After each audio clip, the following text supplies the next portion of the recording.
आगे बढ़ते हैं क्रिकेट जगत से एक बड़ी खबर। एडिलेड टेस्ट में बैकफुट पर टीम इंडिया। भारत के आधे से ज्यादा बल्लेबाज आउट हो गए। पहली ही पारी में यहां टीम इंडिया लड़खड़ा गई। टॉप ऑर्डर के बल्लेबाज सस्ते में आउट हो गए। यशस्वी जायसवाल बिना खाता खोले आउट हो गए। विराट कोहली और रोहित शर्मा जैसे सीनियर खिलाड़ियों का भी फ्लॉप शो नजर आया। विराट कोहली 7 रन बनाकर आउट हो गए, रोहित शर्मा 3 रन बनाकर आउट हो गए। और ये कुछ कहानी वैसी ही जो इससे पहले के टेस्ट में थी। ये दूसरा टेस्ट, लेकिन पहले टेस्ट में भी कहानी कुछ ऐसी ही थी। पहली पारी में टीम इंडिया की पारी लड़खड़ा गई थी 150 रन में ही और समेट गई थी। और उसके बाद जरूर गेंदबाजों ने फिर वापसी की और तब बल्लेबाजों ने फिर वापसी की और हम 295 रनों से हमने जीत हासिल की थी पर्थ में। लेकिन अब एडिलेड टेस्ट में भी यही स्थिति।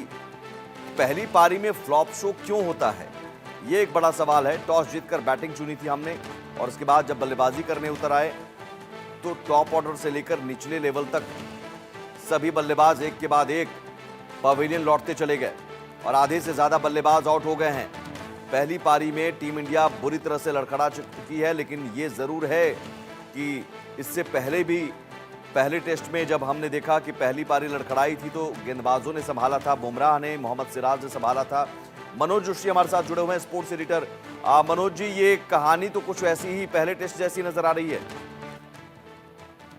लेकिन पहले टेस्ट जैसी अगर कहानी दोहराई जाए तो बहुत अच्छी बात है, क्योंकि उसके बाद भारत ने भी जो है 150 पर सिमटने के बाद उनको 104 पर आउट कर दिया था। लेकिन यहाँ स्थिति और भी ज्यादा भयावह है, खराब है, क्योंकि भारत ने 6 अपने महत्वपूर्ण विकेट खो दिए हैं और वो भी एक समय अच्छी स्थिति पे आने के बाद। अब देखिए, पहली गेंद पर हमारा 1 विकेट गिरता है, उसके बाद 68 रन की पार्टनरशिप होती है केएल राहुल के साथ शुभमन गिल की, और उसके बाद 19वें ओवर में जब लाया जाता है मिचेल स्टार्क को, और मिचेल स्टार्क जिस तरह से विकेट चटकाते हैं लगातार, जिसे कहते हैं अपने 2 ओवरों में 4 गेंद के अंतराल में केएल राहुल को चलता कर देते हैं, विराट को चलता कर देते हैं।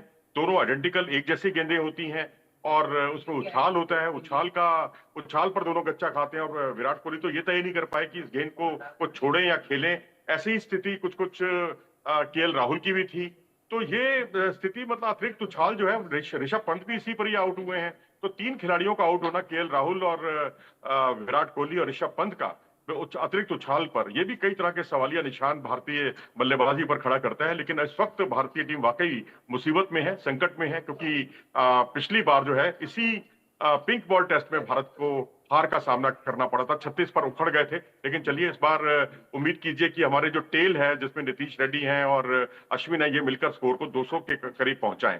जी नहीं, लेकिन यहाँ आपने कहा कि पहले टेस्ट में जो कहानी थी वही दोहराई जा सकती है, तो क्या वाकई ऐसी स्थिति है?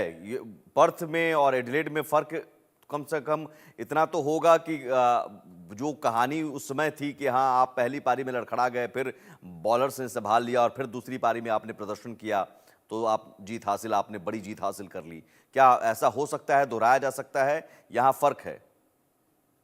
नहीं, देखिए, बिल्कुल दोहराया जा सकता है, क्योंकि आपके पास भी जसप्रीत बुमराह है, आज तो वो बर्थडे बॉय हैं, और अगर उनकी आज गेंदबाजी आती है तो निश्चित तौर पर उसको वो यादगार बनाना चाहेंगे। पिछली बार भी ऐसा ही हुआ था। देखिए, जब 150 पर हम आउट हुए, बुमराह 5 विकेट हॉल उन्होंने किया और 104 पर उनको उखाड़ दिया था। तो वहां पर सिराज का भी अच्छा साथ मिला और जो हर्षित राणा ने भी अच्छी गेंदबाजी की पहली पारी में, खास तौर पर मैं कहूंगा। तो अब उम्मीद पर दुनिया कायम है। मैं तो चाहूंगा कि कम से कम अगर आपके पल्ले रन हो, अगर आप कुछ रन बनाएं, 200 के आसपास रन बनाएं, तो गेंदबाजों के लिए काम थोड़ा आसान हो जाता है। क्योंकि ये जो पिंक बॉल टेस्ट है, यहाँ उतने ज्यादा रन नहीं बनते कि रनों का अंबार लग जाए। लेकिन यहाँ आप जितने भी रन बनाएं, उसमें गेंदबाजों को आप एक तरह से मदद करते हैं कि आप उस पर ज्यादा प्रयोग करके विकेट चटका सकते हैं। जैसे कमिंस आज आपने देखा होगा गेंदबाजी करते हुए, उन्होंने आज रनों पर पूरी तरह से कंट्रोल करके रखा था और मिचेल स्टार्क दूसरे छोर पर विकेट चटका रहे थे। और दूसरे स्पेल में आकर मिचेल स्टार्क और भी ज्यादा खतरनाक साबित हो गए, जब उन्होंने 4 गेंद के अंतराल में 2 विकेट लिए और भारत ने 12 रन में 3 विकेट गंवा दिए। लेकिन अब ये भारतीय गेंदबाजों का काम और ज्यादा मुश्किल हो गया है। तो अब यहां से जितनी जो टेल रनों को जितना ज्यादा से ज्यादा आगे बढ़ा सकती है, कम से कम 200 सवा 200 रन तक पहुंचे। लेकिन अभी बदस्तूर जो स्कोर है 126 रन है 6 विकेट के नुकसान पर, और 36 ओवर ही अभी पारी के हुए हैं। जी, तो सवाल ये कि पहली पारी में हम लड़खड़ा क्यों जाते हैं? क्या जो गेंद में ज्यादा उछाल होती है उस उछाल को हम टैकल नहीं कर पा रहे हैं, हैंडल नहीं कर पा रहे हैं हमारे बल्लेबाज।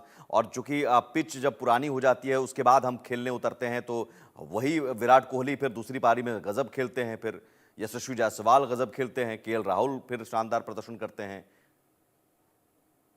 मुझे लगता है कि यहाँ खाली पिच की हरकत नहीं है, पिच से ज्यादा बड़ी चीज है बॉल। अब यहाँ बॉल हरकत कर रही है, यहाँ वो रेड बॉल नहीं है, यहाँ पिंक बॉल है। और पिंक बॉल का मिजाज बिल्कुल अलग होता है, जिसमें एक अतिरिक्त जो है एक लेयर होती है उसमें, और वो चमक अपनी बनाए रखती है। और उसके अभी तो देखिए वहाँ जो फ्लड लाइट्स हैं उतना इस्तेमाल अभी नहीं हुआ। जब फ्लड लाइट्स और अंधेरा होगा और वहां फ्लड लाइट्स का जो इस्तेमाल होगा उसमें तो और भी ज्यादा बल्लेबाजी करना चुनौतीपूर्ण हो जाता है। तो वहां पर मैं समझता हूं कि पिंक बॉल के साथ एडजस्टमेंट करना वो तो एक बड़ी चुनौती है, क्योंकि उसके साथ एडजस्ट विराट कोहली भी नहीं कर पाए हैं और ना केएल राहुल कर पाए हैं। और निप बेकर पर जिस तरह से रोहित शर्मा ने अपना विकेट खोया है, वो भी कई तरह के सवाल खड़े करता है।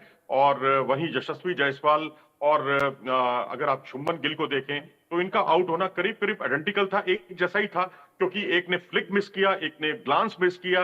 यानी मिडिल और लेग स्टंप की जो गेंद है उस पर आप पूर्वानुमान नहीं उसका लगा पा रहे। तो ये एक पिंक बॉल का मिजाज है जिसको हम उतना ज्यादा नहीं समझ पाए हैं, जी। क्योंकि ऑस्ट्रेलिया के पास इसका तजुर्बा कहीं ज्यादा है हमसे, क्योंकि वो एडिलेड में तो 7 मैच जो पिंक बॉल क्रिकेट से खेला है कभी हारा ही नहीं है। लेकिन अभी पिछले दिनों उसको वेस्टइंडीज ने हराया था ब्रिस्बेन गाबा पर, वो भी पिंक बॉल टेस्ट था। तो ऐसा नहीं है कि ऑस्ट्रेलिया को हराया नहीं जा सकता।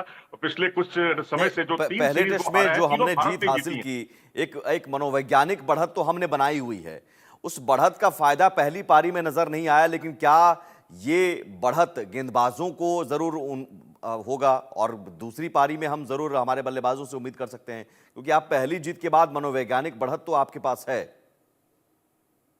नहीं, मनोवैज्ञानिक बढ़त तो देखो है ही हमें, लेकिन अब क्योंकि बल्लेबाजों ने काम मुश्किल कर दिया है, मुश्किलें बढ़ा दी हैं भारत की, और भारत का स्कोर अगर 150 पौने 200 तक ही रहता है तो गेंदबाजों का काम बहुत ज्यादा बढ़ जाएगा। एक बहुत ज्यादा दबाव आप पर आ जाएगा वो, क्योंकि पर्थ वाला टेस्ट तो पीछे पिछला बीत चुका है, हम जीत चुके हैं। लेकिन यहाँ पर उस जीत को बरकरार रखना बहुत जरूरी है। आपको सीरीज अगर अपने हाथ में करनी है तभी आप जो है डब्ल्यूटीसी का फाइनल भी आप ख्वाब देख सकते हैं।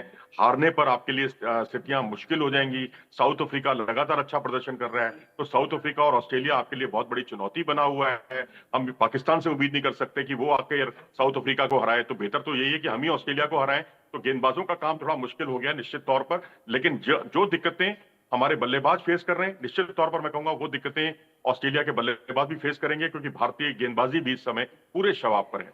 लेकिन खतरा फिर भी ऑस्ट्रेलिया के बल्लेबाजों में सबसे ज्यादा खतरा किससे है? किसका विकेट अगर हमने गिरा दिया तो मान लेंगे कि हाँ अब ठीक है, मैच हमारे हाथ में आ रहा है?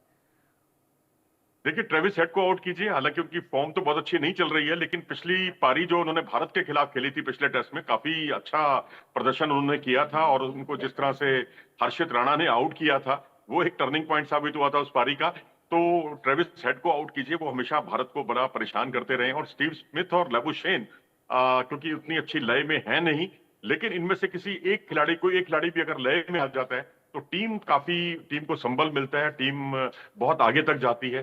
तो कम से कम 2 विकेट तो आपको यह चटकाने ही होंगे मिडिल ऑर्डर में, क्योंकि यही 2 बल्लेबाज हैं जो परेशान कर सकते हैं। लेकिन बस वही है कि आप पहले 200 रन कम से कम बनाइए। लेकिन यहाँ क्या स्पिनर्स के लिए आप ज्यादा देख रहे हैं मौका? स्पिनर्स भी हमारे ऑस्ट्रेलिया के बल्लेबाजों के लिए खतरा बन सकते हैं?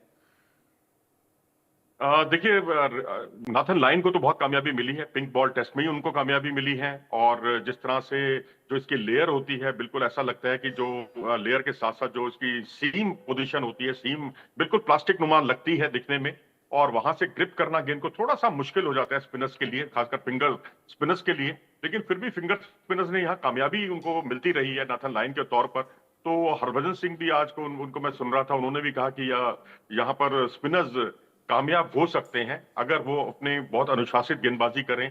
और यहाँ पर रविचंद्रन अश्विन ने, जिनके पास तजुर्बा है पिंक बॉल टेस्ट में, उनका परफॉर्मेंस भी अच्छा रहा है अब तक, और वही इसी वजह से उनको टीम में रखा भी गया है। एडिलेड उनका बड़ा लकी ग्राउंड रहा है, क्योंकि यहाँ पर उन्होंने 16 विकेट चटकाए हैं 3 मैचों में।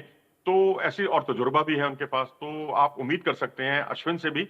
बाकी बुमराह सिराज तो है ही आपके पास। बुमराह सिराज तो हैं ही, तो अब गेंदबाजों को कमाल दिखाना है, और ज़रूर हम उम्मीद कर सकते हैं कि कम से कम 200 तक पहुंच जाएं। 150 तक हम पिछली बार सिमट गए थे, 200 तक भी पहुंच जाएं। तो गेंदबाजों पर अब पूरा दारोमदार, और उसके बाद फिर जिस तरह की कहानी पर्थ में हमने देखी, उसी तरह की कहानी यहां भी दिख सकती है अगर दूसरी पारी में हमारे बल्लेबाजों ने बेहतर प्रदर्शन किया तो, और गेंदबाजों ने अब ऑस्ट्रेलियाई बल्लेबाजों को जल्दी से चलता किया तो। बहुत शुक्रिया मनोज तमाम जानकारी के लिए। देखना होगा कि अब हमारे गेंदबाज क्या कमाल करते हैं।